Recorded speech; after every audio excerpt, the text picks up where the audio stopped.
Hey guys, and welcome back to the HFC Christmas 2015 Extravaganza. Bit of a change in schedule today. We usually put up a feature-length com on a Friday, but unfortunately we're a bit rushed now for time, so we're going to have to do you a special instead, and a redo of a commentary we did years ago, and that com is probably lost to the sands of time. Now, this is the Garfield Christmas special. Does it have an actual name, Helldragon?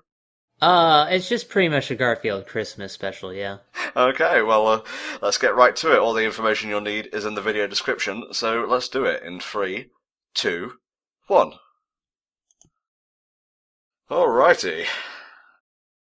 Yeah, this is taking me back. This is one of my favorite Christmas specials. I said this the last time, when we talked over this, but I always like coming back to watch this every year because it's based on the 80s, 90s, Garfield cartoon show that was actually pretty good, so I'm a big fan of this. Lorenzo Music, as Garfield, sadly no longer with us. Yeah, it's still really weird how, he and Bill Murray are, kind of playing off each other, because I believe Lorenzo was Bill Murray in the Ghostbusters cartoon that was also on at the time. So, and then Bill Murray later becomes Garfield in the movie, so... What do you mean he becomes Bill Murray's character? That would be a bit better. It would, yeah. So besides this, what are the other, Christmas specials you watch every year? Well, Charlie Brown Christmas, but, yeah, and, How the Grinch Stole Christmas, Christmas in Pac-Land, personal shitty favorite that I love. Yeah.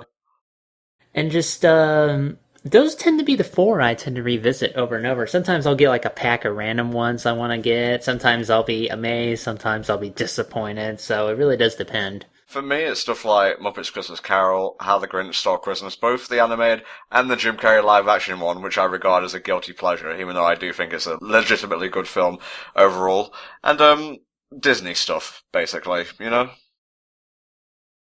I mean, Disney has... Well, they've had a few Christmas things here and there. The one I always tend to remember was the whole...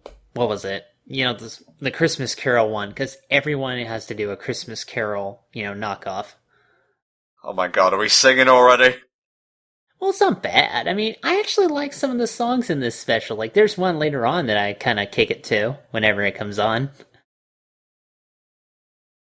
I did like the whole, colored pencil background they had going on in this little sequence they're having, because that's probably one of Jim Davis's assistants drawing the thing. Basically, it's a very cozy kind of cartoon, is Garfield. You could call it boring, I'd call you soulless. Yeah, I mean, it's not the special that comes to mind when most people think of Christmas specials, but it does enough right, I think. And, it's a good little filler, in between watching the ones everybody knows about. Why does John put up with Garfield's shit? Also, why isn't he questioning the fact Garfield can talk to him, but Odie can't? Well, I always assumed Garfield was just kind of thinking his words and John didn't really listen to him, but then John acts like he can hear Garfield. It's never really explained. It's kind of like Calvin and Hobbes in that sense. I love Garfield, but I think my favourite version may be the one, the strip where Garfield is just a realistic cat. That's, I'm trying to remember the name of that. I know there's Garfield minus Garfield. But I'm not sure what the realistic one is called. What was interesting about Garfield minus Garfield, that Jim Davis actually approved of that. And they have an official book of Garfield minus Garfield, which is just sad. Well, it's nice to see that some artists have a sense of humour. Well, I mean, that's good. He could have very easily pulled a, cease and desist. Again, going back to Calvin Hobbes, the artist Bill Watterson, when there was an animation, non-speaking animation that went online, he actually put a cease and desist on that. That got pulled. But Jim Davis, at least he's a good sport about it, and that's something I can definitely appreciate. I don't know about you, but I always like going to visit family at Christmas time. I've said before, it's my favorite time of year, and I love the atmosphere. I like hanging out, with my friends and family, just kind of soaking in that atmosphere. That's the best stuff, in my opinion. Well, that would be a bit awkward for me, seeing as it's just me and my mum left. Well, even so. I mean, you're spending time with your mum. It's fine. Yeah. Mum sounds more dignified than mom, I just realized. Yeah, sounds a little bit whiny, does mum. I'm trying to remember the other different comic strip-based, Christmas adaptations. There's this one, Charlie Brown, obviously. I know BC had a Thanksgiving one, and maybe it's best it didn't get a Christmas one. There was a cartoon for Baby Blues at one point. Did anyone ever make an animated series out of Kathy? God, I hope not. I'm just sensing a lot of Yank comics now, and I'm completely, like, going around the twist trying to figure it out. Do they even have Garfield over there in the UK? We have Garfield over here in the UK. Okay. Do they do any, like, translations based on what he eats? Like, does he have to have fish for breakfast? Yeah, he's having fish and chips, governor. Garfield with, like, a Cockney, British accent would just be silly as hell. Give me the lasagna, John, or I'll fucking have you, mate. I swear on me mum. You know what? Odie does not actually originally belong to John. You know that, right? I did not, but then again, I'm a little bit out of date when it comes to the Garfield lore. Well, Odie used to be owned by a guy named Lyman. Lyman then vanished from the strip altogether, possibly erased by Garfield's ego, and now Odie just lives with John. Sorry, I'm just enjoying my own concept of Garfield lore. The alternate universe Garfield wiki. At least it's not like Garfield's adventures with Star Wars or those other terrible edited videos. Oh yeah, I forgot that John was a farm boy. They don't really go into a lot of detail of John's life. I know he's part of a farm, and I think his day job is being a cartoonist, and judging by what I've heard, I don't think it pays that well. Motherfucking Pat Carroll. I want to see Pat Carroll's book, whenever she eventually writes one, and the title of it is I Am Not Ursula. Because... And then 1 year later, yes, I am Ursula. I am also Ariel, yes. but... But I mean, like, she's only really known for Ursula, but here, I think she does a really great job as John's grandma. She also shows up in the Thanksgiving special, which we'll never do, like, a Thanksgiving series of commentaries for the channel, I realize. Yeah. But she does good enough in that, and we really just don't hear Pat Carroll enough in anything. I guess, the Disney money is good enough to pay bills, huh? Now, some of these lines are actually taken directly from the comics. I remember because I used to have a lot of Garfield comic collection books. Like, I had bought them, like, cheap over the years. I had, like, a whole ton of them. And I actually remember some of these lines directly pulled from it.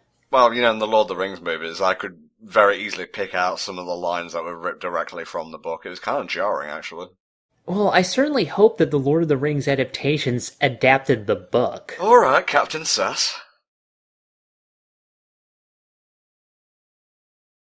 I've never really experienced snow, and I've said this before, I'm here in the South. It was like, I think I saw snow like one time when I was real little, and it was just like a little dusting on the edge of a car, and that was it. But I've never actually walked through it. My sister has, apparently, so I'm jealous.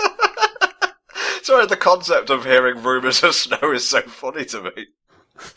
It's just this strange powder that seems to fall from the sky, rained down by Zeus himself. Oh, jeez. I have vivid memories of, obviously since I live in the UK and it's cold as a motherfucker, even in the summer here, like of snow at Christmas. There was one time in 2012 where it was bitterly cold and the winter lasted until like March. It was so bad. And that's when I was exceptionally poor. I didn't really have money for heating most of the time, so you can imagine how fun that was. But way back in my childhood, there was one where it snowed, and I remember going outside after opening presents and just walking around our little backyard, and I had a Street Sharks figure with me. I'm so glad you brought him with you to experience the Christmas magic. He was protecting me. Meanwhile, down here in the South, it is December, as you know, the hottest month here in Florida. And it doesn't even make any sense. I don't even get it anymore. Since we're on the subject of food here, what do you like to eat at Christmas besides everything? I don't eat everything at Christmas, although I'm just saying in general. I'm not calling you a glutton or anything. No, nothing like that. I like a good chocolate pie, fudge cream or whatever. I'm not a big Christmas ham fan. I really don't like ham unless there's a burger attached to the end of it, of course. But, typical more like Thanksgiving foods, really. Fried turkey, in particular, whenever I can get that. Fucking primo stuff, by the way. You need to try it. Having turkey is kind of like a recent thing for my family, because I can't even remember what we used to have as, well, when I was a child. It was probably just like sausages or something. Well, sausage isn't bad. You know, it's a good intestinal sort of meat. It looks like it, kind of tastes like it. Man, why does food in cartoons always look so appealing? Apparently, and you've seen this when we watch Game Center CX, like, you know those, like, cartoon bones that just have, like, a roll of meat around them? Uh-huh. Like, Arno had actually gotten one of those. Like, that looked good. That looked good as fuck. Garfield is gonna be me, come like Christmas Day. Like, I'm not gonna be Odie then. I don't know if we're assigning anything here. I'm definitely not gonna be Odie. No, this ain't Shatty Dims, mate, you're okay. She has probably some of the best lines in the entire special, really. The writing is actually pretty decent, I think. You know, for a Garfield cartoon of all things. Odie looked disappointed back there. He's just like, so fucking sick of this. I'm watching it too, it's pretty big. Now, who the hell decorates the tree on Christmas Eve? I say this, I haven't gotten my tree out yet, but I'm sure as shit I'm not going to do it on fucking Christmas Eve. But they always do that in these specials. They wait until the last possible fucking moment. Well, you know, there's two reasons for that. One, it could be to incite drama or create drama when it gets destroyed on Christmas Eve, the night before Christmas, or they're just so busy they don't really have time to do it until Christmas Eve.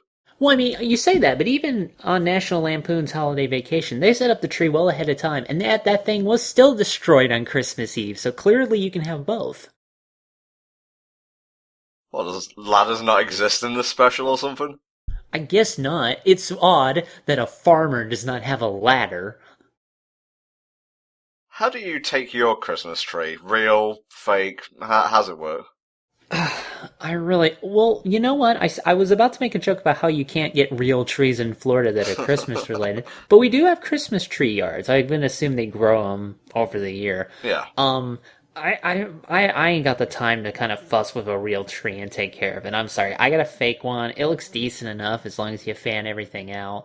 You know, just hook up the basic kind of thing, the lights, the pointless big glass balls they have. I have no idea how that's Christmas related, but you need one on a tree apparently. I don't know. Yeah, don't let cats go up Christmas trees. I can say this from experience. And typical cats don't seem to be very good at trees in general. They climb them all the fucking time, but they never do a good job. It's always this. Yeah, and then you gotta get, like, Moomin Rider to get them down.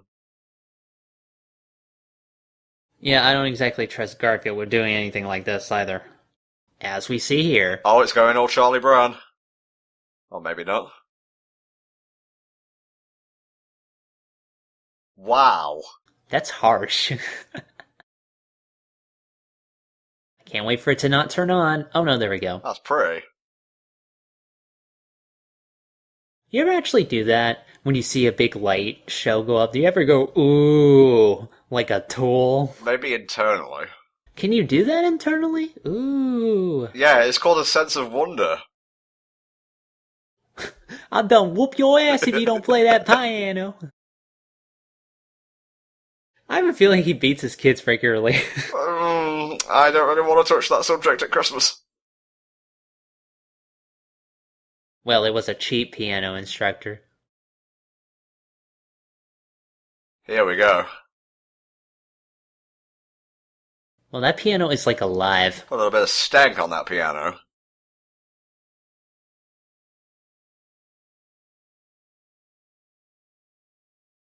You could tell she's hip because she wears jeans, and nobody else does. Grandma jeans, literally. She's probably a product of her... Well, I'd say a product of her time, but she grew up before the 90s when this came on, so... Are we sure this came out in the 90s? It looks very 80s in terms of animation. Well, you know how it is with, like, 80s stuff appearing in the 90s that look like 80s stuff? I'm gonna look this up now, just so we don't look like tools. Well, I'm already there. I don't know about you.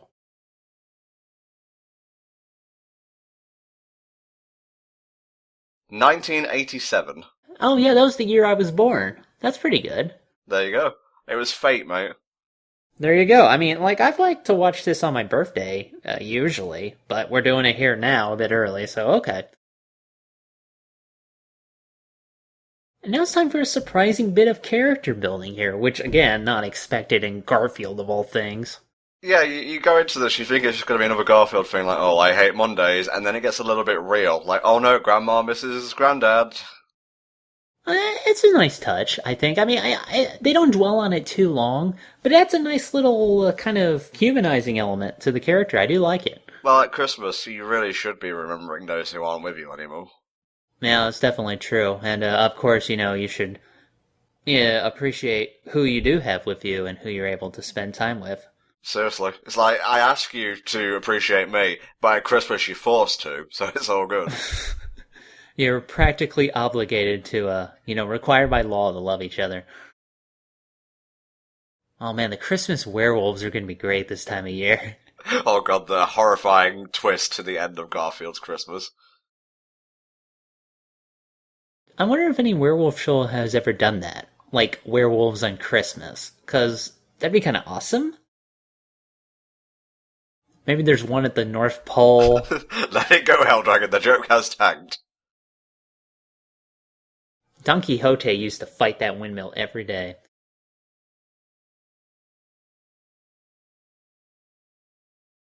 Is that a mirror on the wall, or just gold plate? It's a picture of gold. This is me whenever I have to watch National Lampoon's Holiday Vacation with the family every year. Yeah, you mentioned getting dragged into it. Yeah, I tend to get dragged into it. I like the movie, I just it's starting it. I don't watch a lot of movies, so I'm like, oh, I gotta sit down, gotta fucking... Well, I can understand that. I've tried to get you into Avatar so many times, and you've just been like, nope. Hey, I got shit to do, man.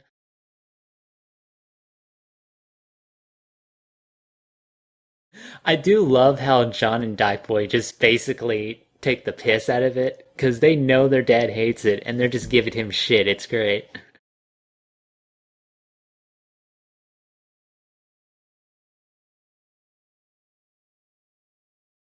I think that's actually, yeah. I think that's actually the same voice actor as the Benkei clown that was on the TV show. Ah, okay.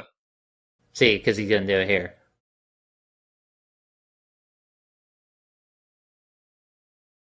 Very lick-worthy, yes. I love John's face. He's just so fucking smug. Yeah.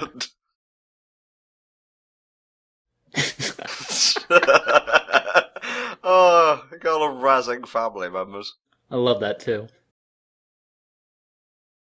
I don't have to go to bed. I'm like an adult. There's like a streak of like man-childness throughout like John and his brother, but it never comes off as like pathetic, which I think is actually kind of endearing. Well, I don't know. John was kind of built to be sort of pathetic. I can kind of see why people would think of him as pathetic, especially in this particular situation. Although later on, he has actually hooked up with the veterinarian, which is a step forward, admittedly. But here it's put forward as more of like a thing where his family just accepts him for who he is, and that sounds really like a backwards compliment, but I mean every word I say.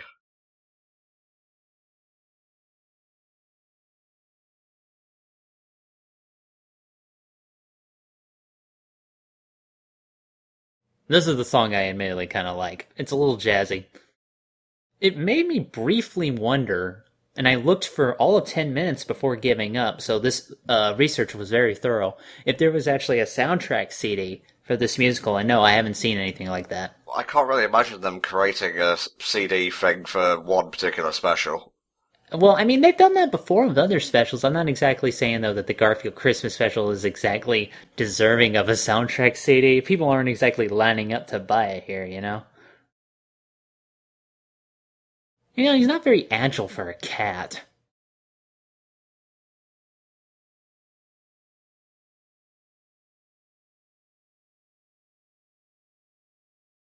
Oh shit, the twist of the special. See, look, they're past expired, you can tell. Don't do this, kids. I did this before, sorry. You did this, really? Yeah. My dad used to sleep pretty on into like the morning, and I remember waking up one Christmas with my sister, and he's just asleep, and we're looking at each other. I'm like, well, what the fuck are we supposed to do? There are presents out there. Seriously. Times are wasted.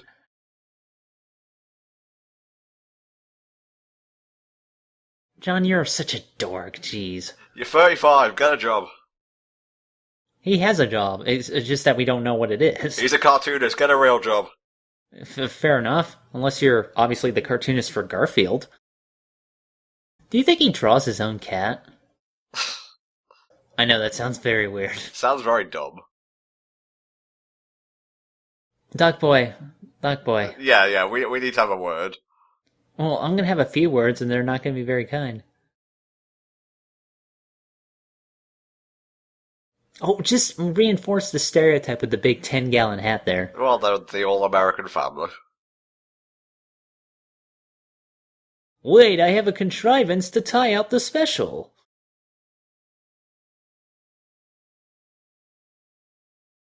You know, I was looking for the chain for that ball over there.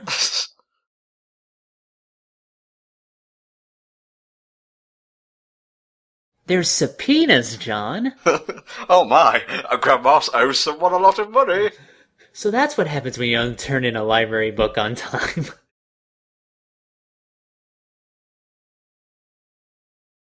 I notice John has bunny slippers that match Doc Boy's bunny pajamas. Do you think maybe he should have gotten those instead? This is a touching moment, Helldragon, let's not ruin it.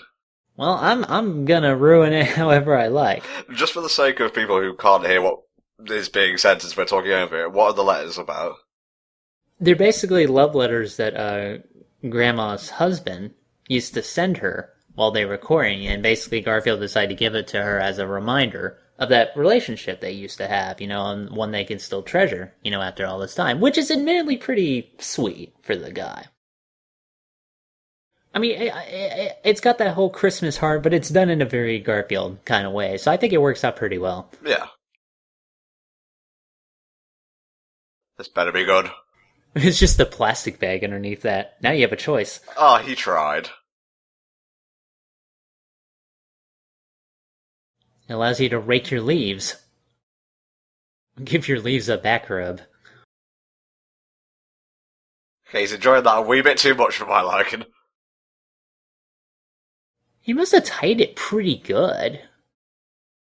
Do they have like this in real life, but made more professionally, now that I think about it? Possibly. I mean, this did come out like, what, 20 years ago? Yeah, I'm sure somebody has already stolen the idea. Too late to jump in on that bandwagon, huh? Cats and dogs living together, mass hysteria. Well timed. I hate you all, and I have 2 months to live. Goodbye. I don't need any of you. I have Paws Inc. We can. This is our home. I was gonna say. And a terrible hoedown to sign things off. Awesome, thanks. Oh, it couldn't be more American if it tried. Okay, guys, this has been Garfield's Christmas whatever. We're gonna end on a song. We are gonna end on awkward silence. Thanks for watching. We'll see you next Friday, where we promise it will be a feature-length movie commentary. Bye for now.